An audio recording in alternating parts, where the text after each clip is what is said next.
সম্প্রতি কাতারে ইসরায়েলি বিমান হামলার পর টনক নড়েছে ইরানের শীর্ষ নেতাদের। ইসরায়েলের অপরাধমূলক আগ্রাসন ও যুক্তরাষ্ট্রের অন্ধ সহায়তার হুমকির মুখে মধ্যপ্রাচ্যের শান্তি। এবার ইরান মুসলিম বিশ্বের সবাইকে ডাকছে সামরিক জোটে। ইরানের সাবেক Islamic revolutionary guard corps IRGC প্রধান মহসিন রেজাই সতর্ক করে বলেন, সৌদি আরব, তুরস্ক ও ইরাক হামলার শিকার হতে পারে। মুসলিম দেশগুলো যদি কাতারের দোহায় ইসলামিক আরব সম্মেলনে ইহুদিবাদী সত্তার বিরুদ্ধে সামরিক জোট গঠনে ব্যর্থ হয়, তাহলে ইসরায়েলি হামলার লক্ষ্যবস্তুতে পরিণত হতে পারে তারা।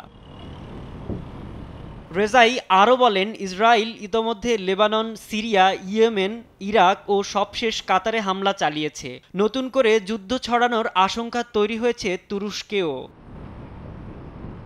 ইসরায়েলি গণমাধ্যম হারেজ ও টাইমস অফ ইসরায়েল জানায়, কাতারে হামলার আগে তুরস্কে হামলার পরিকল্পনা ছিল, তবে ন্যাটো সংক্রান্ত জটিলতার কারণে এ পরিকল্পনা স্থগিত করা হয়। তুরস্কের পরিবর্তে কাতারকে বিকল্প লক্ষ্য করেছে ইসরায়েল।